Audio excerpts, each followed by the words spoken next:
छत्तीसगढ़ में धर्मांतरण के मुद्दे ने एक बार फिर जोर पकड़ लिया है।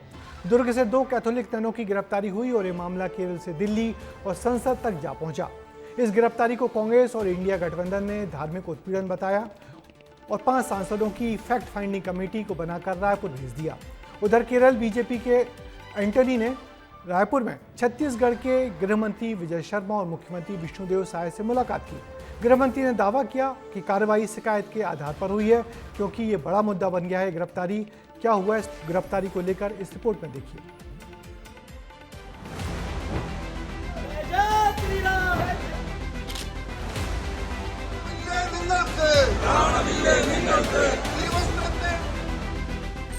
छत्तीसगढ़ में धर्मांतरण का मुद्दा एक बार फिर गर्म है। दुर्ग रेलवे स्टेशन से 2 कैथोलिक नन की गिरफ्तारी के बाद मामला अब केरल से दिल्ली और संसद तक पहुंच गया, जहां एक तरफ कांग्रेस और इंडिया गठबंधन ने गिरफ्तारी को धार्मिक उत्पीड़न बताया, वहीं बीजेपी इस मुद्दे पर अलग रुख रखे हैं।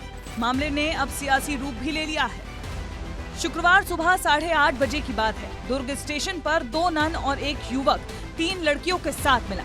बजरंग दल के कार्यकर्ताओं ने एक लड़की को रोते देखा और युवक की बातचीत सुनकर मिशनरी सिस्टर और युवक पर शक हुआ। पूछताछ में पता चला कि ये वो लड़कियां हैं जो आगरा ले जा रहे थे। शक के चलते बजरंग दल ने हंगामा किया और सभी को थाने ले जाया गया।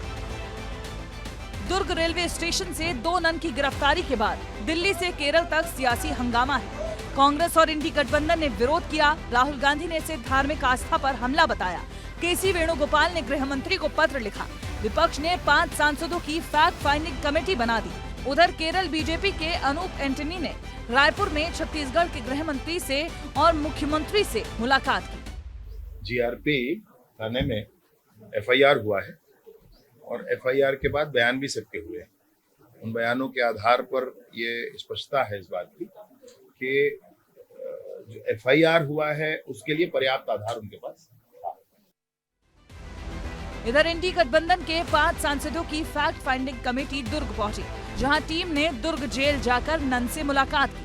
आरएसपी सांसद एन.के. प्रेमचंद्रन ने कहा कि नन निर्दोष हैं और बजरंग दल उन पर झूठा आरोप लगा रहा है। तो वहीं छत्तीसगढ़ कांग्रेस ने बीजेपी पर निशाना साधते हुए कहा, ईसाई अल्पसंख्यकों को बीजेपी शासित राज्यों में टारगेट किया जा रहा है।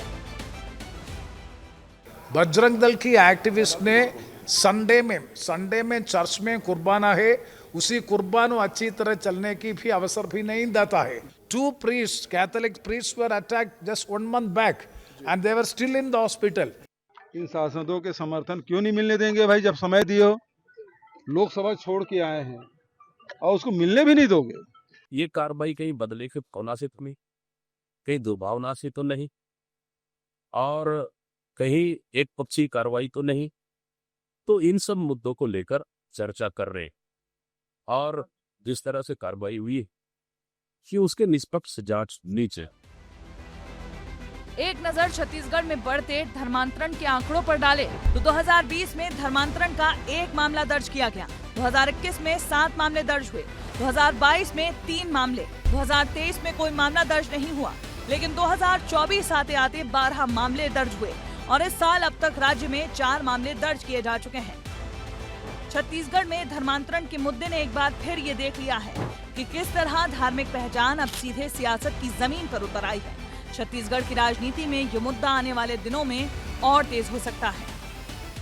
छत्तीसगढ़ में धर्मांतरण एक बहुत बड़ा विषय है, लेकिन इस बार राजनीति में जब से ये मुद्दा आया है उसके बाद कई बड़े सवाल खड़े हो गए हैं और बहरहाल देखना यही होगा कि पुलिस की रिपोर्ट में क्या निकलकर सामने आता है और आगे क्या रास्ता नन की गिरफ्तारी के बाद खुलता है। कैमरा पर्सन अभिषेक के साथ रोहित मिश्रा, विस्तार न्यूज, रायपुर।